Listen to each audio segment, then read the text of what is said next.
é o Evangelho segundo Jesus, o Cristo, o Cordeiro Eterno, imolado desde antes da fundação do mundo e dado a conhecer e revelado na história em Jesus, que é a verdadeira luz que vinda ao mundo ilumina todo homem.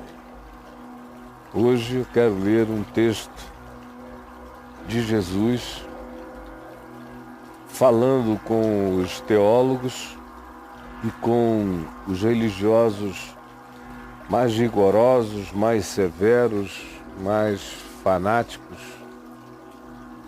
mais narcisistas, que eram os fariseus. Escribas eram os acadêmicos da teologia, da exegese, da hermenêutica, eram os intérpretes, eram os garantidores da impecabilidade do texto. E os fariseus eram os praticantes mais literalistas, mais legalistas, mais exteriorizados possível e caricatos de maneira horrorosamente feia daquilo que eles queriam que todo mundo pensasse que eles eram por dentro, e eles transformaram isso em maquiagem e vestimenta do lado de fora. Segundo, eles achavam que a interioridade santa e justa deveria se expressar, se vestir, se maquiar, como se houvesse tal coisa para Deus. Então Jesus falou às multidões acerca dos escribas, dos doutores em Deus e dos fariseus, dos santos de Deus. E disse: na cadeira de Moisés se assentaram esses acadêmicos de Deus e esses fanáticos de Deus. E então Jesus fez uma advertência. Usou um imperativo, dois imperativos. Disse: fazei e guardai. Fazei e guardai, pois, tudo quanto eles vos disserem. Porém, não os imiteis. Não os imiteis nas suas práticas, nas suas vidas, nas suas obras, nas suas expressões, porque eles dizem, mas eles não fazem. O interessante é que, se você segue a leitura do capítulo 23 inteiro, você vê Jesus censurando tanto o que eles dizem como o que eles fazem. Tanto o que dizem quanto o que fazem. É só continuar a leitura. É que eu já li tantas vezes, aqui mesmo no Papo de Graça, Mateus 23, que se você escrever no meu portal Mateus 23, você vai ver quantas vezes eu já falei aqui, citando Mateus 23. Então, eu me pouparei disso hoje. Mas tenha a garantia nas suas próprias mãos, pois o texto está aí. Ele diz isso: fazei e guardai, pois, tudo quanto eles vos disserem. Porém, não os imiteis das suas obras, porque dizem e não fazem. Aí vem uma sequência enorme de coisas que fazem. Eles atam fardos pesados nos outros, praticam as suas obras com hipocrisia só serem vistos. Aí revela quem eles são nas suas atitudes, amam os primeiros lugares, as honrarias, as primazias, as saudações, serem vistos, aclamados como homens de virtude, gostam de ser chamados de mestres, de superiores, gostam de títulos de elevação para designar quem eles sejam, quem eles são. Enfim, Jesus nos diz: fazei e guardai, porque eles dizem e não fazem. Mas na realidade Jesus diz que não dá para guardar nem o que dizem nem o que fazem, porque o que fazem é horrível e o que dizem é pavoroso. Eles são aqueles capazes de fazer longas orações só para meter a mão no dinheiro das viúvas.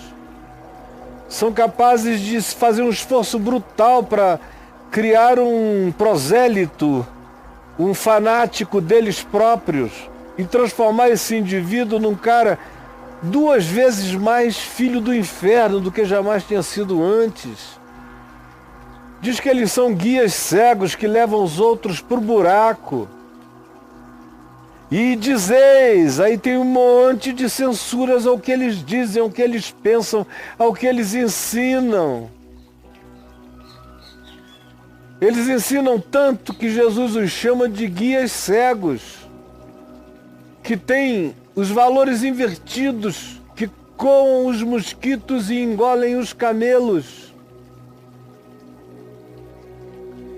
O que eles fazem é hipocrisia, é limpar o exterior e camuflar a sujeira interior. São loucos, não percebem, não se enxergam. São sepulcros caiados por fora para esconder a atividade, a rapina, a imundícia, a podridão do lado de dentro, de modo que exteriormente pareceis justos aos homens, mas por dentro estáis cheios de hipocrisia e de iniquidade. Ai de vós, mestres da vida, gurus de Deus, que impressionam homens, que sugestionam. Ai de vós, como escapareis da condenação do inferno? Como escapareis da condenação do inferno?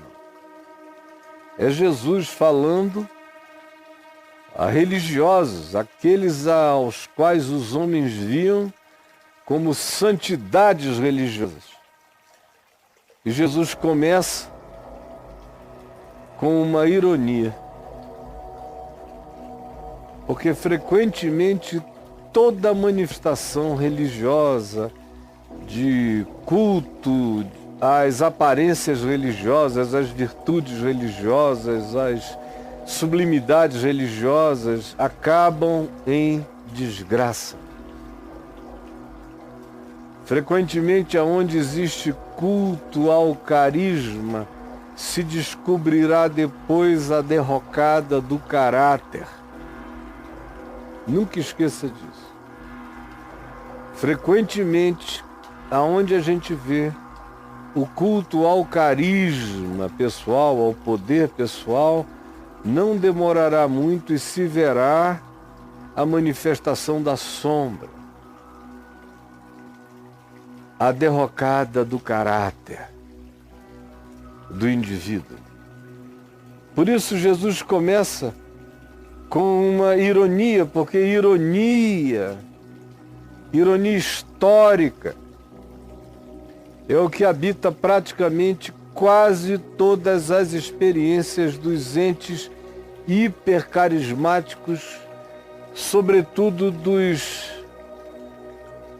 que se colocam na posição de superioridade, como é o caso específico do texto em questão, como também aqueles outros que são venerados por causa dos seus milagres, das suas sobrenaturalidades, da sua aparente vinculação completamente diferenciada com Deus, sobre os quais Jesus também falou. Ele falou de acadêmicos e de fanáticos legalistas e falou também de carismáticos sem caráter. Aqui em Mateus, no capítulo 7, quando ele diz: nem todo que me diz Senhor, Senhor, entrará no reino dos céus.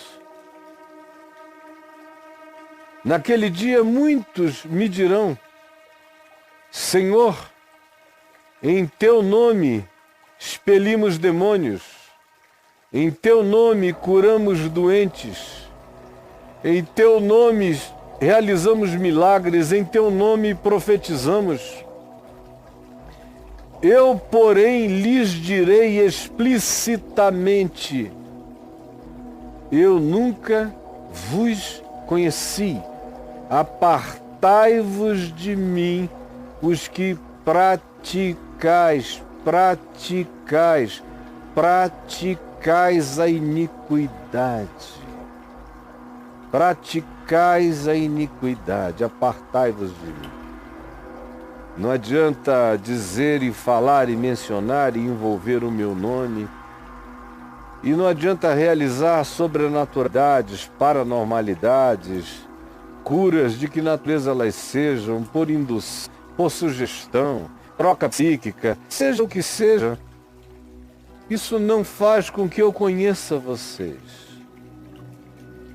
Eu só conheço quem pratica a justiça, a verdade, a equidade, a sinceridade, com humildade de espírito, com pureza de coração, chorando com os que choram, se alegrando com os que se alegram, insatisfeito com as injustiças deste mundo, procurando provocar reconciliação entre os irreconciliados, anunciando a verdade, não buscando glória própria, mesmo sofrendo o sofrimento dos apedrejados, continuam e prosseguem, perseveram, olhando a si mesmo e exultando, sabendo que o dia da redenção vai chegar.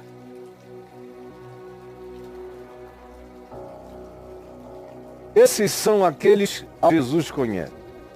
Não adianta se aproximar dizendo: eu fiz, realizei, aconteci, curei, porque a única coisa que Deus vê é fruto. Ele conhece a árvore pelo fruto. Não adianta a árvore dizer que está plantada no meio de um terreno onde muitos frutos são dados. Se ele próprio não der o fruto do amor, da justiça, da transparência, da fidelidade, da bondade, da sinceridade, ele pode alegar o que ele queira alegar sobre quem quer que ele queira alegar. A única relação que Deus com ele tem com ele é aquela que Deus tem com ele.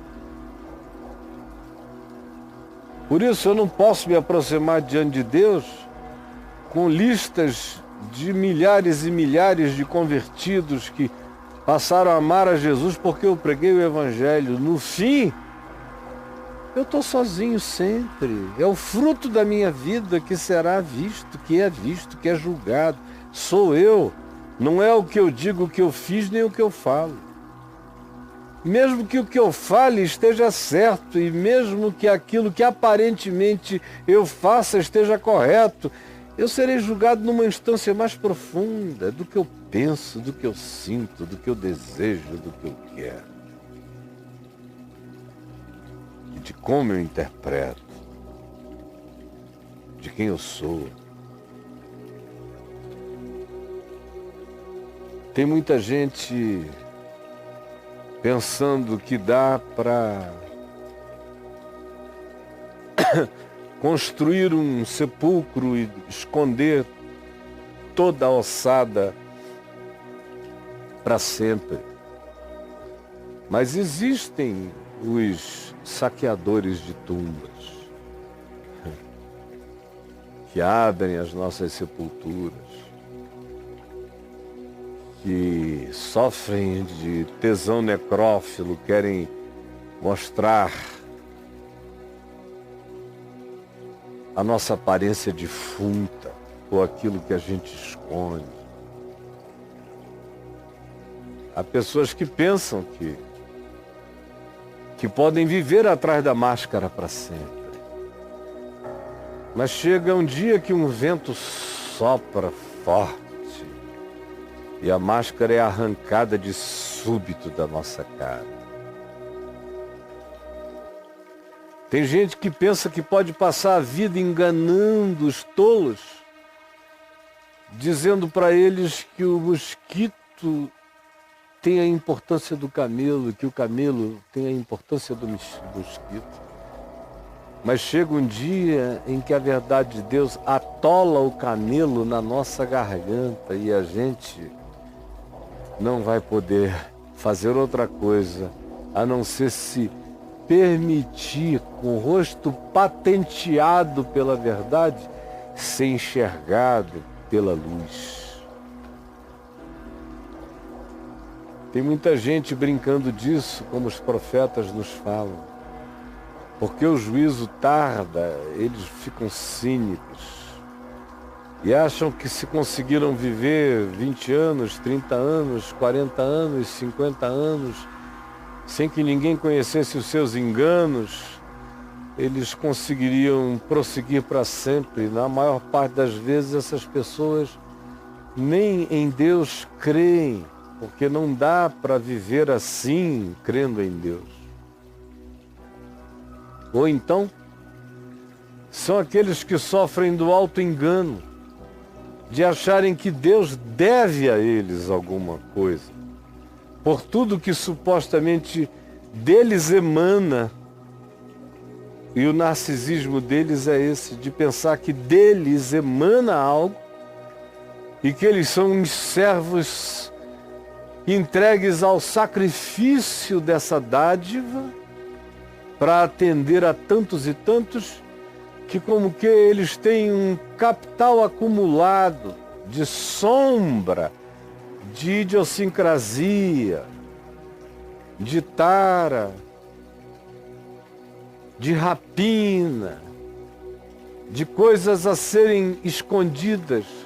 Foi um direito adquirido por tantos serviços prestados, ter uma zona densa de sombra para as fantasias, para os fetiches, para as loucuras e para as taras mais profundas dentro do indivíduo.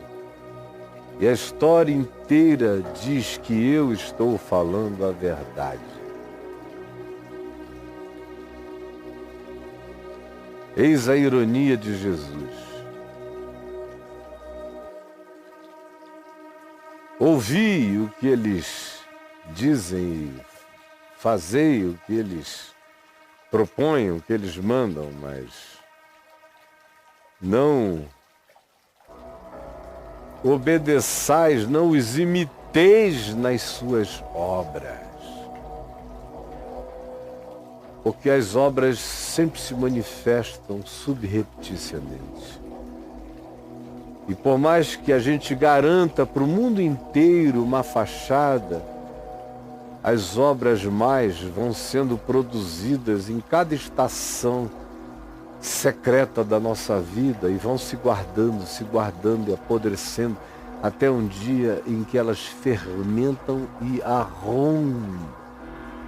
arrebentam o odre, arrebentam até mesmo pelo inchaço das suas putrefações o teto da tumba das maldades.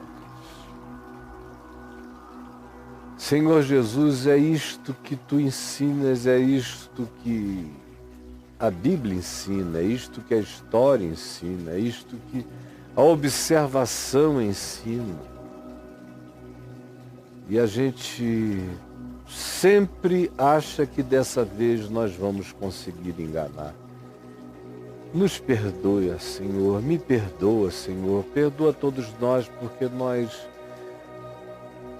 nós mentimos contra a verdade, cada um na sua escala. Cada um na sua escala nós mentimos contra a verdade. Perdoa os nossos pecados. E eu te peço neste dia, especialmente por aqueles milhares e milhares que estão com o coração decepcionados pelos enganos provocados, pelas mentiras pelas frustrações provocadas pelas mentiras e pelos enganos no coração de milhares e de milhões de pessoas que correram para Deus e encontraram um abraço de outra natureza. Ou exploração, ou abuso, ou avidez por dinheiro, ou utilização e manipulação, ou tudo aquilo que a gente vê desde a fundação do mundo e os homens não aprendem a discernir, sempre voltam e se entregam de novo e se oferecem como ovelhinhas aos mesmos lobos. Por favor, abre o nosso entendimento. É o que eu te peço em nome de Jesus. Amém e amém.